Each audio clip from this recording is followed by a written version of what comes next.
this thing on? Two.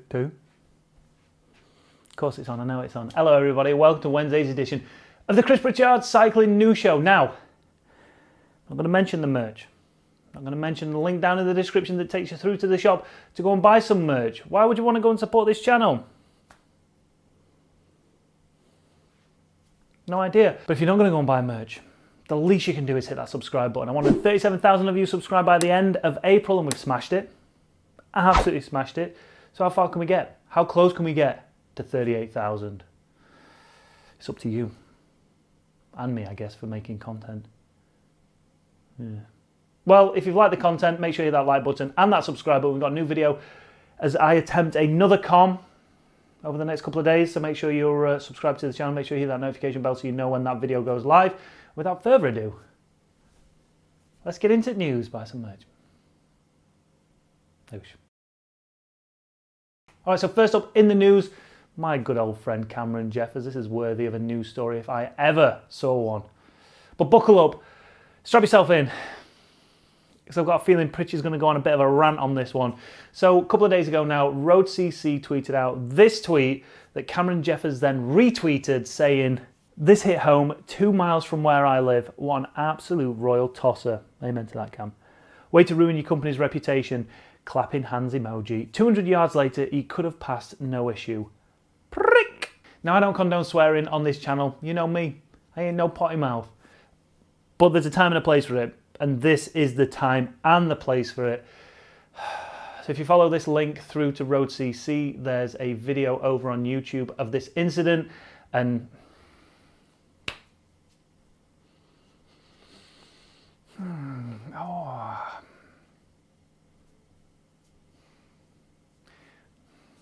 let's watch it. All right, so this video is from Jay the Fishy.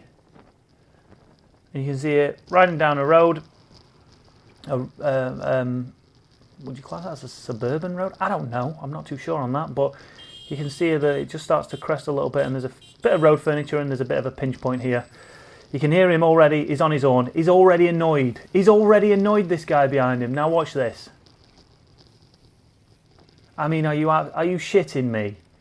And then he brake checks. Are you absolutely off your rocker? You absolute knobhead. Oh my God. Right, and this is the view from behind. So exactly the same incident from behind. Now, if I was this cyclist, I'd have been even further out into the middle of the road at this pinch point to ensure that no one tried to do anything stupid. But look at that. You can look how close he is.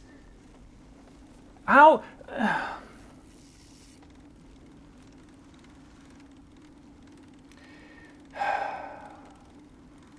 I don't even know what to say about this. I genuinely don't know what to say about this. Jay the Fishy obviously took some stills from this. We're just going to hold on to this one here for a little bit longer, just so everybody can see the company in question. And there's a vast difference right here between someone not seeing, yeah, it's a stupid mistake, but someone not seeing someone and pulling out in front of them, but someone going out of their way to abuse a very vulnerable road user in a massive Sprinter van, trying to intimidate them, let's say how it is, trying to fucking kill them. That's what it is. It's tantamount to murder. Like, what was if that actually hit him? What was if that cyclist had got crushed under his wheels and died? Would it have been worth it? Would he have felt better about himself? Absolutely not. The dickhead would have had to live with those consequences for the rest of his life. What could he have done in that situation? He could have took a breather and just gone, it's just a guy going about his business. It's just a guy going to work, trying to get home to his family, just out for a ride. It could be his job to be out on that bike, just like it's your job to be out in that van. Well, I mean, you're not going to have much of a job now, hopefully, but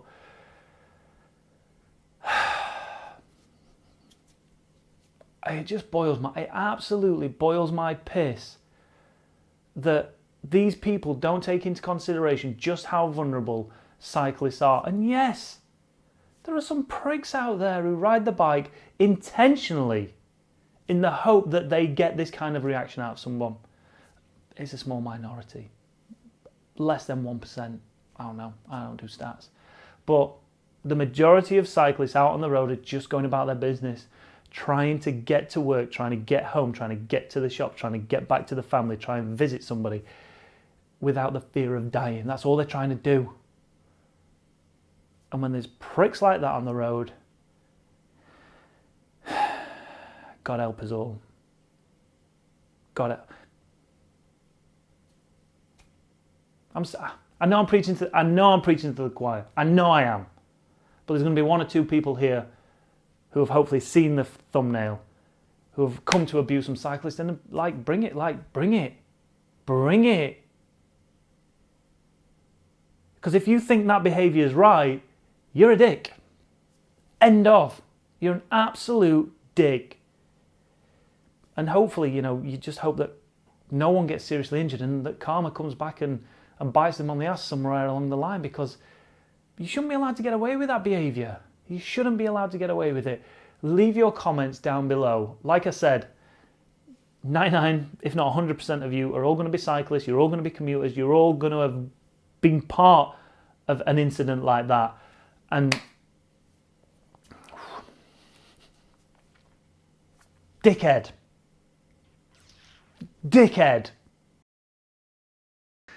And breathe.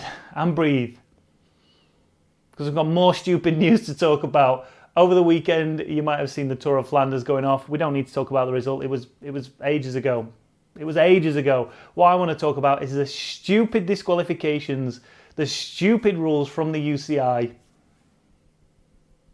The amount of disqualifications we saw over the weekend was ridiculous. Obviously, we had new rules coming in on the 1st of April. No super tuck. You're not allowed to do the old hands on the handlebars time trialing. Fingers must be in contact with the bars at all time. And also littering was a new initiative that they were trying to implement to stop riders in races littering, which, brilliant idea. Because you do see riders just literally emptying the pockets and not giving a care in the world, hoping that someone else will pick it up. There are designated litter zones where riders are allowed to. But we saw 2 different situations where riders dropped bottles at the side of the road, which were collected by fans, and they always are. Listen to this. I was at Soignier once. I can't remember where we were. It was somewhere in France. Somewhere near... I can't remember where it was. Anyway, right? Picture this. Peloton comes through the feed. I give out a few bottles. A bottle, right? A bottle falls out of somebody's hand, disintegrates, goes under a car, bottle's dead. There's fans down there collecting pieces. There's fans collecting this bottle that disintegrated. So I dare say there is not one bottle, unless it gets hidden, there is not one bottle that's not collected by a fan. Don't care what you say. But anyway, we saw it in the men's race with AG2 Citroën rider Michael Shah. He threw a bottle at the side of the road. It was picked up instantly by a fan. He was disqualified, and the same happened over in the women's race. And Letizia Borghese going as far as saying that she felt like a criminal for the disqualification of her littering during the Tour of Flanders. She said the disqualification is an excessive punishment, and also bearing in mind, in that women's race, the fine that she received was more than the winner's overall prize purse. I mean, come on. Subsequently, the UCI have reduced that fine, but still, to issue it in the first place on top of a disqualification. Do it. And over in the GP Indurain on Saturday, Kyle Murphy was also disqualified because he accidentally dropped a gel wrapper. What the fuck is wrong with people? Why are these rule setters, commissaires, such dickheads? Like, the rule came into place only 5 days ago, 6 days ago, 5 days ago at the time, right?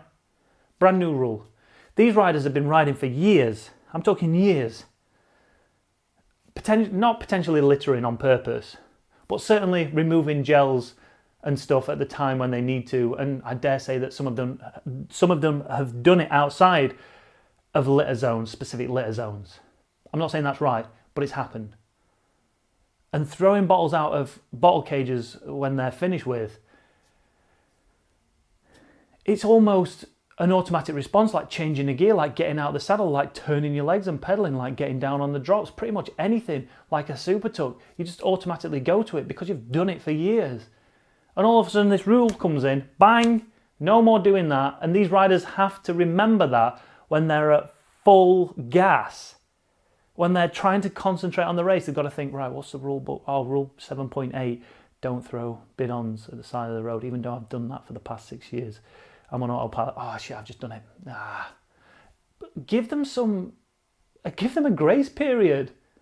Say, all right, we're going to fine you if you start throwing bottles. But the frustrating thing with that is that all right, you're potentially saving the environment because you're keeping hold of bottles. But like I said before, these bottles, 99.9% of them get collected by a fan, get given to children. And it's children's first memento of a race. They're going to treasure that forever. They're going to hold on to it. That could be their inspiration to become the next Geraint Thomas, the next Tadej Pogačar, the next Peter Sagan. Just let them do it. How stupid is this rule? Let me know down in the comments below. How ridiculous is it? Or am I just being stupid? Is it a genuinely good rule that's gonna... It's gonna what? What's it gonna do? Today is not a good day for news. I am not in a good mood after these two stories. Leave your comments down below. I don't care anymore. I don't care. Alright, next up and finally in the news, let's talk transfer news, and mainly transfer news around Deceuninck-Quickstep. One transfer that isn't taking place is Remco Evenepoel. He's going nowhere because Deceuninck-Quickstep have just signed a 5-year deal with the man that's going to be worth millions. Hello everybody, it's Remco here. I'm super excited to tell you that I will stay with the Wolfpack for 5 more years. So I'm just super happy and thankful for the team, for the staff, for the riders, for Patrick to show their confidence in me, and for this opportunity and this big chance. After all the bad luck I had last year, it feels really amazing to stay in this team. It's a dream, and it gives me a big boost and motivation to just keep working super hard and try to reach the many dreams that we have together. And I think a real wolf never leaves the pack, so I'm just super happy and excited to continue this journey. Thank you very much, and hope to see you very soon in the Giro. Bye bye. Now really, 5-year contracts nowadays are pretty much unheard of. 2-3 years maybe, but a 5-year contract just proves what a talent this boy is and how Deceuninck-Quickstep do not want him to go anywhere. And the plans for Remco Evenepoel long term are to become a GC contender within Deceuninck-Quickstep, and with the team around him, there's every chance he could go on and win quite a few Grand Tours. Leave your comments down below. Which Grand Tour do you think he's going to win first, and how many do you think he's going to win? So Remco Evenepoel is secured with Deceuninck-Quickstep for the next 5 years, but one tasty move that could take place in 2022 is the signing of Peter Sagan to Deceuninck-Quickstep. What do you think of that one? So over on Cycling News, Peter Sagan linked with move to Deceuninck-Quickstep for 2022. Bike brand Specialized could be the key to move away from Bora Hansgrohe. So after Peter Sagan told Cycling News that he would look for a new team if Bora Hansgrohe are not interested in renewing his contract, and I'll be honest, I don't think he should stay there even if they... I mean, hey, listen, my opinion means nothing to this man. If they're going to pay him €5 million a year, then shut Pritchard. Deceuninck-Quickstep have emerged as the most logical destination. I think he should go there regardless, with bike sponsor Specialized likely to play a key role in ensuring the 3-time world champion moves to the Belgian team. Article then goes on to say it seems that both window manufacturer Deceuninck and floor brand Quickstep are keen to stay on as title sponsors, but Lefevre, the general manager of the team, is looking for a bigger budget so he can compete against the likes of Ineos Grenadiers, Jumbo-Visma and UAE Team Emirates. Now, according to the French paper L'Equipe, Sagan joining Deceuninck-Quickstep with financial support from Specialized would resolve everyone's problems. Good point. But it's likely that Peter Sagan would have to accept a cut in his salary from his reported €5 million a year. But he could be joining a team that, I mean, what hasn't this team won in the past couple of years apart from Grand Tours? But, yeah. Is he a Grand Tour rider? No, he's not. Is he a green jersey rider? Well, we'll have that discussion in a minute. You've just kind of got to look to what the team did for Philippe Gilbert, 34 years old when he went there, won the Tour of Flanders in 2017, and then went on to win the 2019 edition of Paris-Roubaix. So this really could be the catalyst for a twilight of Peter Sagan's later years. He's not getting any faster, but he's still up there. But he's not up there. I know he is, but you never look at him and go, like you once did, Sagan's got this wrapped up. If he's coming into a sprint with Asgreen, Mathieu van der Poel, Wout van Aert, you don't instantly look at Peter Sagan and go, 5 or 6 years ago, put him up against these boys and you'd be like, money's on Sagan. Nowadays, not so much. But is that because these young riders are coming through and they're bloody strong? Is that because it's a team that doesn't... I'm sure it's a great team. I'm sure it is. But I just feel like Deceuninck-Quickstep is a better fit for somebody like him. And they could give him that spunk back that he needs to find that extra 2 or 3% on his top end that he needs to be able to compete and win those races. And I know what you're going to say. You're going to say, listen, he's won this, he's had this success. And he has. I'm not denying that. But I just think just as he's getting older, he might need something just to kind of... Just give him some oomph back into his racing. Unless, there might not be as much motivation anymore to do it. It might be simply, just seeing out his years now, just being competitive, enjoying his cycling and taking a nice hefty paycheck. I don't know. But going to somewhere like Deceuninck-Quickstep, they're probably going to give him that freedom. Or is he going to get drowned within all the talent that's already there? You've got so much talent in that team, so much talent, especially when it comes to one-day classics, stage victories, Grand Tours. Is he just going to get drowned within all that, or is he going to get that chance to excel, and are they going to put him up on that pedestal and say, bloody hell, 3-time world champion there, go for it, sunshine? I don't know. Leave your comments down below and let me know. Peter Sagan to Deceuninck-Quickstep in 2022. Shrewd move or a rude move? Thanks for watching, everybody. Make sure, if you've not done already, hit that like button, hit that notification bell and that subscription button. And if you're that van driver that's watching this video right now, hit that dislike button and piss off. We don't need the likes of you around here, you absolute jeb end. And if you agree with the van driver doing what he did, jeb end, go on, sling your hook. No, sling it. Thanks for watching, everybody. Have a good day. I'm done now. Sorry for the swearing. Sorry for the ranting. I just can't abide by dickheads in this world at the minute. I really can't. See you on the next one.